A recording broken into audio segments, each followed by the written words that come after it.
Mayang putaramna oksabo kaloinana pangthoi mangang na ikokna kuramjari ngasi sumahawsagumna mayang gidamakta yamna nungairaba phungawari ama amuk puduna lakjari wari asibu thabirakpana Rose Samurai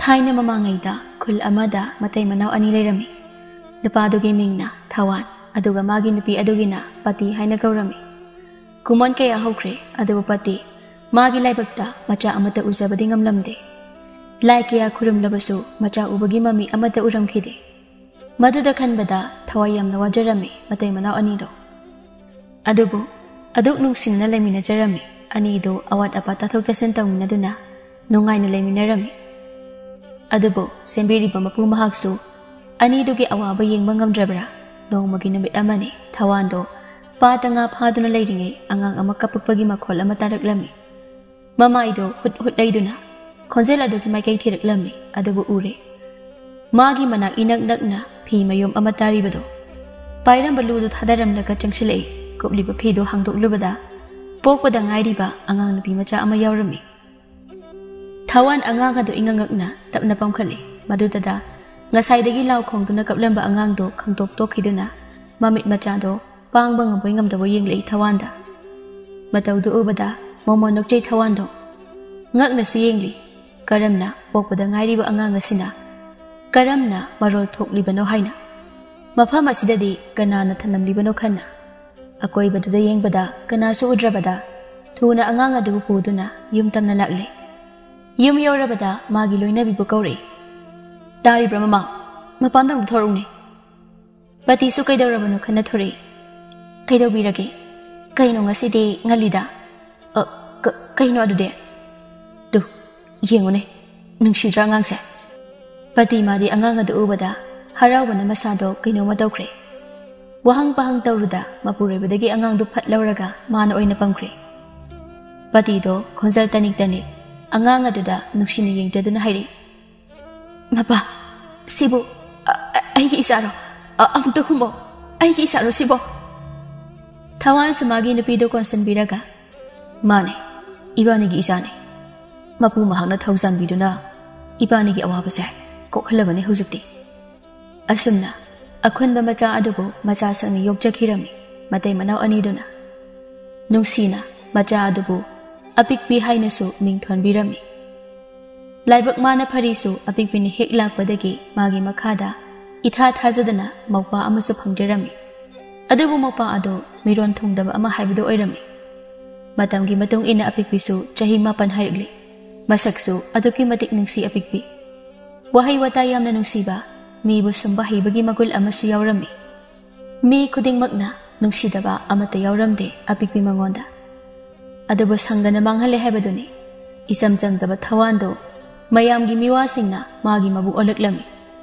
nong manomagi nisada laichuba haibudo oirakli chabu watana leijaramba imungsu Thawan mana nong manomagi ngauksinarakpana kai kai duna chabada loisilaklabani sugani chagani haibu phau khangdana nisada ngauduna adumak leirami Pukri mapaduda phamduna mondrang sanari apikpido tungdagi nung ama manangal aduda misak amana thamluklami mondrang ga pungchai chaikhre sauni ingle apikpido maya ihi ga leptuna leirami pakpado apikpi mokhanga melaga he thegoina koi kaina mingonda nungna thamamido ngawbrna nasamdu phayura napa oijarabasu pakpa nupidona khara tawjei adu pakpa napthido kot kotuna apikpi gi manakta changa aga nangdi aina ka busu tade aduri thom taba tikotche napthi do kola kan haibne ichaw khe os masagi na ba hantoi jake koino ngai khu hekdu jake toi dubo thabiam le hewi yamda mina mondrang yak sana jabasu nang nei thugai na tro hanto se pak pana lepli do inthuram laga chengkhre epic bido pak buda suklaga hingchabi hekte inthuram ne hingchabi nupi apik pisu karim naduna mamit mana phaksilam naga kanna chenkre chong duna yumda changlakpada pati do phi sugada bagi tawduna leirami macha ubada kauri kaida mu chatlurino nangbo koisat hek chatladana nangama nupa lai ma khit heli da ko chak thirama bani man cha thokro chal apik pichari ta phama dudange pham thairaga mamana tawri duda yenglaga hairi ima kainom haibiyura kaidawrage hayuni ꯃꯃꯥꯡ ꯂꯩꯀꯥꯏꯒꯤ ꯊꯥꯖꯗꯣ ꯃꯣꯏꯒꯤꯗꯤ ꯃꯈꯣꯏꯒꯤ ꯄꯥꯕꯅ ꯂꯥꯡꯐꯩꯗꯒꯤ ꯍꯜꯂꯛꯄꯗ ꯉꯥꯃꯣꯛꯁꯨ ꯂꯩꯔꯛꯏꯗꯣ ꯑꯗꯒꯤ ꯂꯥꯏꯗꯤ ꯐꯖꯕꯤꯁꯨ ꯂꯩꯔꯛ ꯁꯥꯅꯤꯡꯉꯣ party ꯐꯤ ꯁꯨꯔꯝꯕ ꯃꯈꯨꯠꯇ ꯆꯞ ꯂꯦꯞꯈ꯭ꯔꯦ ꯃꯆꯥꯒꯤ ꯋꯥꯍꯩꯁꯤꯡ ꯑꯗꯨꯗ ꯈꯪꯍꯧꯗꯦ ꯐꯤ ꯃꯔꯤ ꯈꯔ ꯆꯤꯟꯊꯔꯛꯈꯤꯕꯗꯣ ꯑꯗꯨꯛ ꯊꯃꯣꯏ ꯁꯣꯛꯈ꯭ꯔꯦ ꯃꯆꯥꯒꯤ ꯋꯥꯍꯩꯗꯨꯗ ꯑꯗꯨꯕꯨ ꯊꯦꯝꯖꯤꯟꯕꯤꯔꯛꯏ ꯃꯆꯥꯕꯨ ꯑꯍꯣꯏ ꯏꯆꯥꯒꯤꯁꯨ ꯏꯃꯥꯅ ꯂꯩꯊꯣꯛꯑꯒ ꯂꯣꯏꯔꯦꯗꯅ ꯋꯥꯈꯜ ꯃꯄꯨꯡ ꯐꯥꯗ꯭ꯔꯤꯕꯅꯤ ꯀꯔꯤ ꯋꯥꯍꯩ ꯍꯥꯏꯕ ꯌꯥꯕ ꯌꯥꯗꯕ ꯀꯔꯤꯁꯨ ꯈꯪꯕ ꯅꯠꯇꯦ ꯃꯤꯠꯅ ꯎꯕ ꯇꯥꯕ ꯑꯗꯨꯇꯪ ꯍꯥꯏꯖꯕꯅꯤ ꯑꯉꯥꯡ ꯌꯥꯝꯅ ꯑꯣꯏꯔꯤ ꯑꯄꯤꯛꯄꯤ ꯑꯗꯨꯕꯨ ꯑꯇꯩ ꯑꯉꯥꯡꯁꯤꯡꯒꯗꯤ ꯃꯥꯟꯅꯔꯝꯗꯦ ꯑꯄꯤꯛꯄꯤ ꯃꯥꯗꯤ ꯏꯃꯥ ꯄꯥꯕꯁꯦ ꯑꯩꯉꯣꯟꯗ ꯅꯣꯡꯃꯇꯁꯨ ꯀꯧꯕꯤꯗꯦ ꯀꯩꯒꯤꯅꯣ ꯏꯃꯥ ꯄꯥꯕꯁꯦ ꯑꯩꯉꯣꯟꯗ ꯁꯥꯎꯔꯤꯔꯣ ꯁꯥꯎꯗꯤꯌꯦ ꯏꯆꯥꯗ ꯀꯩꯗꯧꯕꯒꯤ ꯁꯥꯎꯗꯣꯏꯅꯣ ꯆꯪꯉꯣ ꯆꯪꯉꯣ ꯆꯥꯛꯇꯨ ꯆꯥꯊꯣꯛꯎꯔꯣ ꯑꯄꯤꯛꯄꯤꯁꯨ ꯇꯞꯅ ꯍꯧꯒꯠꯇꯨꯅ ꯆꯪꯈ꯭ꯔꯦ ꯇꯥꯟꯖꯥꯗꯨꯗꯅꯤ ꯊꯋꯥꯟꯗꯣ ꯒꯟꯖꯥ ꯇꯞ ꯇꯥꯈꯩ ꯉꯥꯎꯔꯒ ꯆꯪꯂꯛꯏ ꯂꯥꯎ ꯈꯣꯡꯕ ꯍꯧꯔꯛꯂꯦ ꯄꯥꯇꯤ ꯎꯕꯗ ꯍꯣꯏ ꯑꯩꯅ ꯀꯔꯤ ꯍꯥꯏꯒꯦ ꯅꯪꯉꯣꯟꯗ ꯑꯩꯅ ꯆꯪꯂꯛꯄꯗ ꯅꯪ ꯑꯩꯒꯤ ꯃꯥꯡꯗ ꯂꯩꯔꯝꯒꯅꯣ ꯍꯥꯏꯕ ꯅꯠꯇ꯭ꯔꯣ ꯂꯝ ꯍꯦꯟꯕ ꯁꯥꯗꯅ ꯅꯈꯣꯏꯒ ꯂꯩꯃꯤꯟꯅꯔꯨꯕꯗꯒꯤꯅꯤꯅꯦ ꯑꯩꯁꯦ ꯊꯋꯥꯟꯒꯤ ꯄꯨꯟꯁꯤꯁꯦ ꯄꯨꯡꯂꯣꯏ ꯂꯣꯏꯔꯕꯅꯦ ꯍꯥꯏꯁꯤꯅꯦ ꯃꯊꯣꯡ ꯃꯔꯝ ꯈꯪꯗꯕ ꯉꯥꯡꯗꯨꯅ ꯏꯃꯨꯡꯗ ꯆꯪꯈ꯭ꯔꯦ ꯊꯋꯥꯟꯗꯣ ꯃꯈꯣꯡꯗꯣ ꯇꯨꯔꯣꯏ ꯉꯝꯂꯣꯏ ꯊꯥꯡꯗꯨꯅ ꯑꯄꯤꯛꯄꯤ ꯃꯥꯒꯤ ꯆꯥꯛ ꯁꯔꯨꯛꯇꯣ ꯊꯥꯡꯗꯣꯛꯇꯨꯅ ꯆꯥꯕ ꯍꯧꯕꯗ ꯉꯥꯏꯔꯤꯕꯅꯤ ꯊꯋꯥꯟ ꯑꯄꯤꯛꯄꯤ ꯎꯕꯗꯒꯤ ꯍꯦꯟꯅ ꯁꯥꯎꯅꯤꯡꯈ꯭ꯔꯦ ꯀꯩꯁꯨ ꯈꯪꯖꯗ꯭ꯔꯤꯕ ꯑꯉꯥꯡꯗꯨꯗ ꯑꯃꯨꯛ ꯑꯣꯟꯁꯤꯟꯕꯤꯔꯛꯂꯤ ꯅꯪ ꯌꯣꯛꯂꯨꯕꯗꯒꯤꯅꯤ ꯑꯩꯁꯦ ꯄꯨꯡꯃꯥꯡꯂꯕꯅꯤ ꯀꯔꯤꯒꯤ ꯆꯥꯛ ꯆꯥꯕ ꯆꯠꯈ꯭ꯔꯣ ꯆꯠꯂꯣ ꯅꯪꯁꯨ ꯅꯈꯣꯏ ꯀꯅꯥꯃꯇ ꯌꯦꯡꯅꯤꯡꯗꯦ ꯑꯩꯅ ꯃꯤꯅꯨꯡꯁꯤ ꯂꯩꯇ ꯃꯆꯥꯅ ꯆꯥꯖꯔꯤꯕ ꯆꯥꯛꯇꯣ ꯑꯃꯨꯛ ꯀꯧꯈꯥꯏꯕꯤꯔꯦ ꯑꯄꯤꯛꯄꯤ ꯄꯦꯔꯤ ꯇꯤꯡꯉꯛ ꯌꯦꯡꯗꯨꯅ ꯂꯩꯖꯔꯤ ꯄꯥꯇꯤꯁꯨ ꯆꯪꯁꯤꯜꯂꯛꯇꯨꯅ ꯍꯩꯃꯥ ꯀꯔꯤꯅꯣ ꯃꯣꯏ ꯃꯄꯥꯅ ꯇꯧꯕꯤꯔꯤꯕꯁꯤꯕꯣ ꯑꯉꯥꯡꯒꯤ ꯆꯥꯛꯁꯤꯕꯨ ꯍꯦꯛꯇ ꯀꯥꯎꯕꯤꯔꯤꯕꯁꯤꯕꯣ ꯑꯄꯤꯛꯄꯤ ꯐꯨꯛ ꯍꯧꯒꯠꯇꯨꯅ ꯆꯦꯟꯊꯣꯛꯈ꯭ꯔꯦ ꯃꯄꯥꯟꯗ ꯁꯅꯥ ꯀꯥꯏꯗꯅꯣ ꯉꯥꯏꯈꯨꯋꯣ ꯃꯥꯕꯨ ꯑꯩꯒꯤ ꯆꯥꯔꯣ ꯅꯪ ꯂꯧꯔꯨꯕꯗꯒꯤꯅꯦ ꯑꯩꯅ ꯉꯁꯤ ꯂꯩꯈꯥ ꯇꯥꯔꯤꯕ ꯃꯤꯔꯣꯟ ꯊꯨꯡꯗꯕ ꯅꯆꯥ ꯄꯣꯛꯄ ꯑꯌꯣꯛꯄ ꯅꯆꯥꯕꯨ ꯅꯥꯎꯀꯣꯜꯂꯨꯕꯒꯤ ꯃꯍꯩꯅꯤ ꯀꯅꯥꯃꯠꯇ ꯌꯦꯡꯅꯤꯡꯗ꯭ꯔꯦ ꯂꯣꯏ ꯆꯠꯈ꯭ꯔꯣ ꯁꯣꯝꯗ ꯑꯄꯤꯛꯄꯤꯗꯣ ꯀꯟꯅ ꯆꯦꯜꯂꯛꯂꯒ ꯃꯥꯒꯤ ꯄꯝꯐꯝ ꯄꯨꯈ꯭ꯔꯤ ꯃꯄꯥꯜ ꯑꯗꯨꯗ ꯐꯝꯂꯤ ꯁꯨꯁꯨ ꯀꯞꯆꯔꯤ ꯄꯥꯛꯄꯁꯨ ꯎꯔꯗꯨꯅ ꯆꯪꯂꯛꯏ ꯄꯤꯛꯄꯤ ꯀꯩꯒꯤ ꯀꯞꯄꯤꯅꯣ ꯑꯄꯤꯛꯄꯤꯗꯣ ꯍꯤꯛ ꯆꯤꯡꯗꯨꯅ ꯄꯥꯕꯁꯦ ꯑꯌꯨꯕ ꯈꯨꯗꯤꯡꯒꯤ ꯌꯥꯝ ꯁꯥꯎꯏ ꯑꯩꯁꯦ ꯑꯌꯣꯛꯄ ꯃꯆꯥꯅꯤ ꯍꯥꯏꯅꯁꯨ ꯇꯠꯇꯅ ꯆꯩꯕꯤ ꯑꯗꯣ ꯅꯣꯏꯗꯤ ꯄꯥꯕꯅ ꯌꯥꯝ ꯅꯨꯡꯁꯤꯅ ꯇꯧꯕꯤꯔꯒ ꯑꯩꯉꯣꯟꯗꯗꯤ ꯄꯥꯕꯅ ꯊꯤꯅ ꯑꯗꯨꯝ ꯇꯧꯕꯤ ꯁꯤꯕꯨ ꯀꯩꯒꯤꯅꯣ ꯅꯣꯏ ꯄꯥꯕꯁꯦ ꯒꯟꯖꯥ ꯑꯗꯨꯝ ꯉꯥꯎꯔꯒ ꯂꯩꯀꯣ ꯍꯧꯖꯤꯛꯁꯨ ꯑꯩꯅ ꯆꯥꯛ ꯆꯥꯔꯤꯉꯩꯗ ꯆꯩꯔꯛꯏꯕ ꯆꯥꯛꯁꯨ ꯀꯧꯈꯥꯏꯔꯤꯕ ꯄꯥꯛꯄ ꯑꯄꯤꯛꯄꯤꯅ ꯉꯥꯡꯂꯤꯕꯁꯤꯡꯗꯣ ꯑꯍꯜ ꯂꯃꯟꯗꯧꯅ ꯃꯨꯟꯅ ꯇꯥꯔꯤ ꯌꯥꯝꯅ ꯂꯨꯅ ꯇꯤꯟꯅꯖꯕꯅꯤ ꯑꯅꯤꯁꯤ ꯑꯄꯤꯛꯄꯤ ꯃꯥꯗꯤ ꯅꯨꯄꯤ ꯑꯃꯇꯒꯁꯨ ꯂꯣꯏꯅ ꯇꯤꯟꯅꯗꯕꯅꯤ ꯁꯥꯟꯅꯔꯕꯁꯨ ꯅꯨꯄꯥ ꯈꯛꯇꯒ ꯁꯥꯟꯅꯕꯅꯤ ꯑꯗꯨꯕꯨ ꯄꯥꯛꯄ ꯃꯥꯒꯗꯤ ꯑꯗꯨꯛ ꯆꯥꯟꯅꯖꯕꯅꯤ ꯑꯁ ꯅꯪ ꯆꯥꯛ ꯆꯥꯔꯛꯑꯝꯃꯔꯣꯏ ꯑꯗꯨꯗꯤ ꯆꯥꯔꯛꯇꯦ ꯄꯥꯛꯄ ꯐꯨꯛ ꯍꯧꯒꯠꯈꯤꯗꯨꯅ ꯀꯔꯤꯁꯨ ꯍꯥꯏꯔꯝꯗ ꯆꯦꯟꯈ꯭ꯔꯦ ꯌꯥꯝꯅ ꯀꯔꯤꯃꯇꯒ ꯍꯥꯏꯔꯝꯗꯦꯅꯦ ꯑꯉꯥꯎꯕꯁꯦ ꯄꯥꯛꯄ ꯑꯃꯨꯛ ꯊꯨꯅ ꯆꯦꯜꯂꯛꯇꯨꯅ ꯑꯄꯤꯛꯄꯤꯒꯤ ꯃꯅꯥꯛꯇ ꯐꯝꯊꯔꯛꯏ ꯃꯈꯨꯠꯇ ꯃꯌꯣꯝ ꯑꯃꯁꯨ ꯄꯥꯏꯔꯛꯏ ꯃꯌꯣꯝꯗꯣ ꯑꯄꯤꯛꯄꯤꯗ ꯄꯤꯔꯒ ꯁꯦ ꯇꯟꯁꯦ ꯆꯥꯔꯣ ꯑꯗꯨꯒ ꯆꯥꯛ ꯂꯥꯝꯕꯗꯣ ꯐꯅꯕ ꯁꯤ ꯂꯧꯔꯣ ꯑꯄꯤꯛꯄꯤ ꯀꯔꯤꯁꯨ ꯍꯥꯏꯗ ꯄꯥꯛꯄꯅ ꯄꯤꯔꯛꯂꯤꯕ ꯃꯌꯣꯝ ꯑꯗꯨꯗ ꯇꯨꯃꯤꯟ ꯌꯦꯡꯗꯨꯅ ꯂꯩ ꯀꯩꯗꯧꯔꯒꯦ ꯑꯃꯨꯛ ꯁꯤ ꯆꯥꯔꯣ ꯑꯄꯤꯛꯄꯤꯁꯨ ꯇꯞꯅ ꯃꯌꯣꯝꯗ ꯂꯧꯏ ꯆꯥꯕꯗꯤ ꯇꯧꯗꯦ ꯃꯇꯧꯗꯨꯗ ꯄꯥꯛꯄꯅ ꯍꯥꯏꯔꯛꯏ ꯆꯥꯔꯣ ꯍꯥꯏꯔꯒ ꯁꯨꯝ ꯌꯦꯡꯂꯛꯏ ꯊꯤ ꯅꯠꯇꯦ ꯑꯩꯅ ꯄꯤꯔꯤꯗꯣ ꯍꯣꯔꯦꯟ ꯆꯥꯔꯒꯦ ꯑꯣ ꯆꯥꯔꯣ ꯑꯗꯨꯗꯤ ꯍꯣꯏ ꯄꯤꯛꯄꯤ ꯀꯩꯅꯣꯝ ꯍꯥꯏꯒꯦ ꯍꯥꯏꯌꯨ ꯀꯩꯅꯣ ꯏꯕꯥꯅꯤ ꯍꯌꯦꯡꯋꯥꯏ ꯆꯥꯎꯔꯒ ꯂꯨꯍꯣꯡꯁꯤꯀꯣ ꯑꯄꯤꯛꯄꯤꯗ ꯍꯟꯗꯛꯇꯤ ꯄꯩꯅ ꯌꯦꯡꯂꯛꯏ ꯄꯥꯛꯄꯗ ꯅꯁꯛꯇꯨꯒ ꯊꯤꯌꯦ ꯅꯪꯗꯤ ꯑꯩꯗꯤ ꯃꯁꯛ ꯐꯖꯕ ꯄꯥꯈꯪꯒ ꯂꯨꯍꯣꯡꯗꯣꯏꯅꯤ ꯈꯪꯉꯕ ꯑꯩꯉꯣꯟꯗꯒ ꯂꯨꯍꯣꯡꯁꯤ ꯀꯥꯏꯅ ꯏꯁ ꯊꯤꯗꯕꯅꯦ ꯏꯃꯥꯅ ꯑꯩꯁꯦ ꯃꯁꯛ ꯌꯥꯝ ꯐꯖꯩꯅ ꯍꯥꯏꯔꯤꯅꯦ ꯑꯗꯣ ꯂꯨꯍꯣꯡꯁꯤꯀꯣ ꯏꯕꯥꯅꯤ ꯉꯝꯃꯔꯣꯏ ꯊꯦꯀꯣꯏ ꯅꯥꯀꯣꯏ ꯅꯪꯒ ꯂꯨꯍꯣꯡꯕꯒ ꯑꯉꯥꯡ ꯑꯅꯤꯗꯣ ꯀꯩꯁꯨ ꯅꯠꯇꯕ ꯋꯥꯔꯤꯗ ꯃꯔꯤ ꯌꯦꯠꯅꯗꯨꯅ ꯂꯩꯔꯤ ꯅꯨꯡꯉꯥꯏꯖꯕꯤꯅꯤ ꯃꯈꯣꯏꯒꯤꯗꯤ ꯑꯁꯨꯝꯅ ꯉꯥꯡꯅꯕꯁꯤ ꯑꯄꯤꯛꯄꯤ ꯃꯥꯁꯨ ꯋꯥꯔꯝꯕ ꯋꯥꯈꯜ ꯄꯨꯝꯕ ꯐꯈꯤꯗꯨꯅ ꯄꯥꯛꯄ ꯃꯥꯒ ꯑꯋꯥꯏ ꯑꯈꯨꯝ ꯇꯧꯅꯗꯨꯅ ꯂꯩꯈ꯭ꯔꯦ ꯃꯇꯤꯛ ꯆꯥꯎꯕ ꯇꯥꯏꯕꯪꯅꯤ ꯈꯨꯁꯦꯝꯅꯤ ꯏꯃꯥ ꯃꯥꯒꯤ ꯎꯍꯟꯕꯤꯔꯤꯕ ꯄꯨꯝꯕ ꯃꯌꯥꯅꯤ ꯁꯤꯟꯕ ꯊꯨꯡꯕꯤꯅꯤ ꯃꯥꯗꯤ पुमनमकपु अचान मिराई खाइदा नावरokpini ताइबंग पान इपा महाकसु लेंथोरकले लायाम सुनतिले खुसेम इमा मंगोंदा हाइरे ताउदो पलेम सकपी नंगदी मतिक लैबिनी अइगी ताइबंग असिबु नंगी खुसेम तना ngalhanbani लायाम पुंबसु ताबियुदो मरु ओइना लायेंबी सिंग नखोइनी ताइबंग मयादा कुमदब कुइरे लायाम नखोइना ताइबंग द कुमदुना मियोइबगी अवत अपा येंगुदो अदुगा लायेंबी सिंग ताइबंग अइगी याथंग याउदना सिंथाबु पांगलबदि अकनबा चेराक फंगजगनी है वारेप ताख्रे ताइबंग मागी लायाम कुमलकले लायरेंबी सिंगना थेकना नौना जगोई सादुना अदुबु थमोइ सोकना कपले लायरेमदो करिगी करी मरमगी मतौदु उबदा लायरेंबी अमना हाइरी इता करिगी थमोइ नुक्सुकनरिबनो करिगी पेंदबबु लैबनो अदुमना तेंथाबदि इता हौख्रब वारिबु निंसिंगलिब्रा निंसिंगलुरगनुदो मदुना हेना अवा चाइना पीरगनी लायरेंबी अदु कपना कपना हाइरी कमजा मसिंग यामलकले महाबु उरक्तबा सारी वसक सक्तुना नुंसी लंगदाइदा खोनफम चेदा लेमिनखिबा नमितो ngasi oire palasi na maram oiraga mapung phakidraba igi nungsibase aduma lem na banglagani ko ita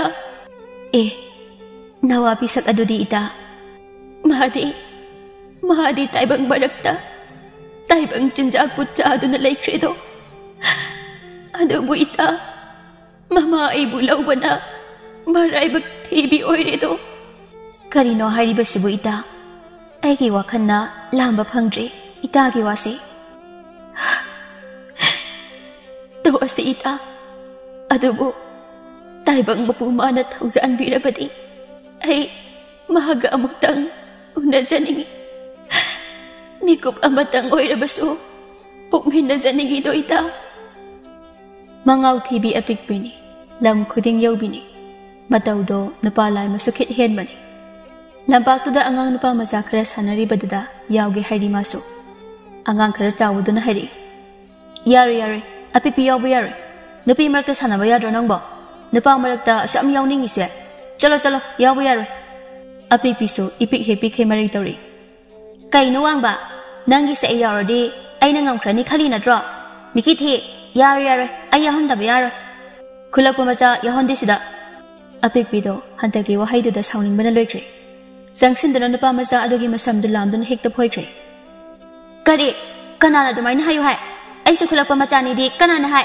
खंगब्रा नंग अदवाइदा लेपलंबा अंगांगसिंगदुदि किरु येंगदुना लै खामतोकपसु तौदे अपिकपिगी मचिंग खंगबना अदुबो नुपा मचादुना खरा वांगबगा फट इंथोरए अपिकपिदो अपिकपिसु खोंफम चाहौदा तुंग हंदुना तुसिंख्रे अंगांग मयामदसु अपिकपिना तुसिंखिबदुदा लोइना हौथादुना चेनाख्रे हाय सोप्रनी नंबो अपेपी तुंगदा फट येंगे लेरमलिबा नुपादा उबदा अमुक्तसु उखिद्रिबना हंगे कनानो नंगना अइरा पाबने अपेपीदो इंगंगना इस नते कैसो अइगी पाबा लेजये नंगबो अइगी पाबनी काइना इहे अइगी मिंग पाबा कवे अपेपीदो मकोक्तु नोमलगा ओ अइखोय खुंदगी समानदे करम्बा खुंदगी लाक्पनो पाबा नंगदे करमना खंगलिबा खंगिनी कइनो अइ छे खुलसिदा अपिपीना ममिंग चटलिबने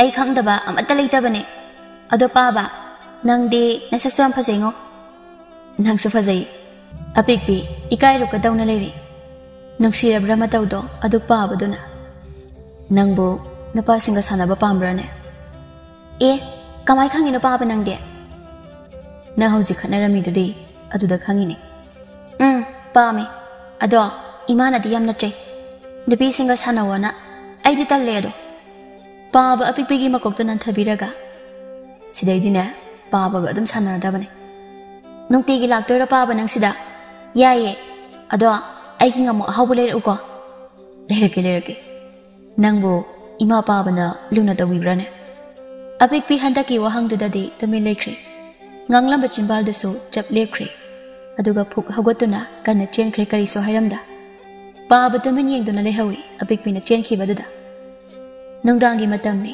patina phanek mapa londuna leiri apikpisu tumlubagi mamito noi noiduna thoraga mamagi manakta phamthari tumba yadrabo nangbo ima si loidawre aduga sumbirage ima apikpi patida mamit kupta munna yengaga le wakhal ama khalibgumna pati so haifet machada yengli kaidawrage aduk munna yengli de boy imada ima aisa mina hariba paba samande ima samande kaigi no sibo ima pati khompham khangda tumile adubu machana kari khankhini khaladuna kanana hairino isadi nangi paba yamalina mina haibada lawruno isasidi apikpi mamwanga khajik nokje asengbi manra ima asengbani adoko ngasaine paba ko ba nupa ama thengna jani pati kari su khanjanda o nangi mi koijinina wa mai awngang bado tawgunu ko mina nungai roi hoi paba se ingonda karam kanda kawrakani ima paba na kawbudo ayam taninge yarise tamna badawras law asum hawkre ehingdusu paba sunongtegi apikpi hoigi khunda laktuna apikpi bu yengsilari apikpi made paba maga nungtigi sana jabaduna nungai jabi oirakli apikpi sana baloreduna mayumda halakpada pukri mapal aduda masanan bapakhang ani khak leptuna leirami apikpi ubada napa ama changlaktuna bema kainamda hangene kaino sasa hango sidagi langlendu khangbra khange kokthoro kaina hairaktoira ngamoi e yam khangina nangde se maramopone amda kauthopiro mathang lakpada ngamuk lerakeba tandi taliko e hoi ahan banina kaudi kauthopirage mathangda ngamo hek lektraba nung aini pakhang nang adu hairam laga langlendo kauthoppa lagle apikpido mana talibagi maram sina langlengi mabung piso kauba amale maduna apikpida hek laknabani madugi ni mana talibase tanna sumang yori apikpido makoka da hotlaga as mabung do layam dradi phanida aibu kaurasirane kanamta suleibu udene hoida hikta kaurage jelanglen leitabro jelanglen haibuga tawbaga maninglomdagi bisodo makhut makhong leikhom itay na thori apikpi oiramba do dalakna bahorakli pikpi ayuna bala iro nangbo yumdaga changai ko ngangse apikpi mamai do hut leiraga nachade mi jelanglen ko bulain is aseng bairane ai ko bulak panataba natte habne iselanglen ko bulak pane adum nangang naringi da langlen su phathore haima pikpi kaidawre singkraba apikpi ni mana thokpa kai no haijile je ise bidiana moida amtala o hayuna habila ine o hoi thogla age ai adudi ai chatlage hoi chalo chalage hairo chalage adu hairam laga amuk chenkre apikpi do asumna matam kharadi hawkre pati do ikhang khangawdana ana layong amana raklami hawga kan khatuna chatpa phawba ngamdana leire aduna pati mana aduna nakrabada imunge awat apapum bade loina horido thawan madi kari sukhangda nisada laituduna adum leiribani apikpi mana labuktagi santhi khara khun migi thabak suba khara yaw tawduna leirakle pati masagi mataw yengba ngamjada tumina kapche pati mangolduda phak amba tharaga hipoi phamboi tawduna leiri apikpido sauna taping thongkalomdagi changi madu ubada patina kaidawrage ne nangbo aduk sauri dubo thoibada yam usite ingonda adum khatnaba hawi adugi sauningdana makoptuda nungna thamambane nang sibo kamai ngangna doino imabo nipa masaduga karige manarino haibani adubu thongkalomdagi thoibagi mamado sauna lai thoiba masu makoptuda paiduna susut kaplaga inare thoibagi mamana ise nasa nupisidi puran lai amani ne isa sibo makoksida nungna thomi nasa sa khara wara piyu ise masi ka ami hendawri nupira nupinata nupara nupanata ngalinge sida khara phusai duna tawbiyo lam sukhai koitha thadokpada maduna di kanaroi nupi ni ase kai kanadabda Ngaiko. Angang masel adu khatnabada soikiba oiramgani. Amukda tapthakoni nangbo. Kainoda. Angang masel ne nabo nung hekta thombasibo hekta tarai bro. Isi da thoamabadi isi bu nungai gadro. Adumna launa ringai ngasaidagi thongzil drata aduna leiramba thawando phatpai thoraga. Apipigi masal sagandu pairaga khutchauduna phuthaba haurakle. Karino moi mapana tawiribadubo angang si batare. Adu hairaga hagot pangamboi ngamdaboi hagotuna sensilei. Thoibagi mama macadudi kalakpenduna chakre. Adubu thawan mana inthorakpada patido phadak takre. Masaga khara sonbani machabu singthokpa ngamdre. Aduk machuk mupak naidaba nang yobadagi lekha tarabana isai. Yumsida changpa yaroi nang. Ngasidagi nang changpa yaroi haribasina ina. Chakhar chalo ne. Baba ai lahandi moina haiba loijringi phathalaga kanagi paba nang agi sanate chakhar apik pick na mamada amuktang yenglamlaga yum adu thadokuna chakre. Pati laimai du de hiptuna masana chakribado kapna yengduna lehore.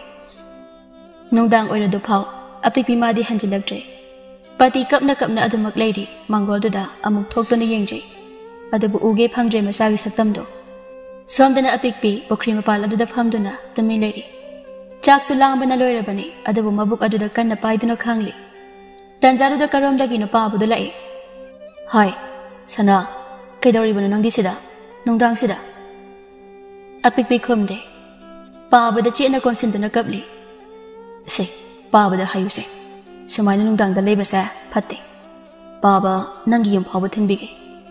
Paba na igonda phui. Aise magi machana tina hairiba. Paba na sauduna hairibo oirungani. Kapkanu se. Yamda su chaglakanu ai adugi aisida lerini chaksu yam lambe tumsu yam tumninge se sizaro aduga ngaktangne babagi tampaksida tumtho aduga nangi babada saudanaba ai haibige ko baba nangdi yam phai ai boluna so adam tawbi ko aigi babana sumna tawbirati ai yam nungai ni baba na ingonda kaurakpado ai ngairi ne adum ngai kini haina paba magi tampang tuda ningai da tumkhre apikpido isik chikre mikup kharadi paba masu haujik tada lairembi amagi saktam da onthorakle apikpi magi makokta makutuna nanthabire pirang thanglaba mamit ani tuna apikpi mangonda yengjeduna sonjai nama aina miyoi mapokta poklamdabana aigi ibuk thoki isase itha nungsida konsintuna Now you're hungry go. Nangi babasu, taibang sidat lay ramdre. Nama ibu, waraw kraba male. Imasunggi, tamo nungay na. Apik pimana gyan tarak padadi, manggol adada, tumduna lay ramle. Ingaw-ngaw na hawalag padadi, naton dudagi, ikarachen tharagli. Makokto, kangaw-ngaw ragtuna, laymay duda tuthakre. Pati makhol amataki haina mapalda thorakpani adabu machana manggol aduda gyan mangduna taraga leiramba dudadi ipapa khana senselei sana se mil abda panguse adabu gyan sunglak laktre apipi madi nongal aladu phawda gya laktrabada pati madi angawi ongadawri matawdo thawan masu apipi magi matawaduda pakhat papoglei masu ningsinglei mana ahanba machawu purakhiba numiddo Mabu ubada kapalep khiba tagup mamit anina yenglakibado thawan tapna phamthara aga machabu yengtaduna sana pati ingangak na yengjara imapurai bada sana se gyang amta taro nang babu nusidrabo baba isagi maphamda yam lakre se mit amta pango maduda da apikpido gya lagle mamit ani tapna panglakpada mapabu hana uzabada Baba, ay lahandi, ay bupugano. Puri, karigi sa bupudano. Apikpi, mamada among iyang laga. Ima, baba sa, sawa parabo. Ay ngonda saudrabo ima. Saudre, baba saudre sana. Apikpi solo tabli holaga. Baba, ima, kay nom haibiyura. Ayo. Aigi mangdane lairembi masak fajabi ama laami. Mana aise chatlasiina tattana hai. Lairai paktadi laibasu yaamna nungai na hai. Phingau setpi aring pareng na. Aingonda kikut pi sanasi hainasu aigi khut chingiba. Aduga ina lairai pakta chatlabadi nanausu naba pharani hai. Ai chatlugi ima. Baba ai lairai pakta chatlugi. Lairai pakse yam nungai bra ima. Pati masabu mathada chena konsentuna hi kaplakle. Kaino nang na haidu bo. Sana isa satpa yarui. Lairai pakta dine yam phattaba mi leiban. Isa satpa yadi. Tu baba su leire. Ima su leire sidi. Nang karai su satpa yarui. Yarui. Adum nakapna launa badu tabada laikai mi khara su laktuna hangba haunarabani. Pakpa su lagle. Apikpi magi matau ubada tumin chap leptuna laikre madi. Apikpi pakpa ubada. Thekoi na koi. Pakpa su mangol aduda kakhailak-tuna apikpi gi manakta changle. Pikpi nang kaidorage. Kaisu taudeda. Pakpa se aingonda sauba phare. Aingonda sana haina su kaure. Ai yam nungai e ngasidi. Pakpa gi minungsi ai su phangle. Ado pukri mapalda nang horel ai ngairamuko ai laktoineba. Nang na haiba wado ai horendi pakhum pidoine. Phatmande mapu mahaksu kari matau pukobage tambiri ba ase ingaw ngawjabi apipi madi taibang asida kuina sangna layu haina tamlam draboido yengba ngamde nawa api sakmagi matause yengba ngamde mamagi mathada leina sor honba lekre phajak tarakle makhutusu wangang lamba chimbal dusu tumi lekre panglamba mamit ani so isingkre kaple thawanso penda ba henman bana masa mathanta maraiba aduda phujaduna pena kaple pati madi wala ngangda tumina ayengba amadi yengtuna laikre chatkre thawai machado taibang asidagi mikup khara saktam ulamduna chakre mami amatanga hewrido chahi taragi matungni pakpa pukri mapal aduda tumin phamli apipi mana he laktuna phamleraba maphamduni yengjari tumin tarakpani sonthangna ba khonjaldo apipi magi Thekoi na koi. Nakthi do kol kanu habane. Ichao khai ikai ju khang dine. Pakhum pi doine. Nangi pakhum do. Ure imi mangda koi chen sana jabu do. Mangau tibi apik pi do. Adubu phangre do. Saktam ma de uge haiba phangre.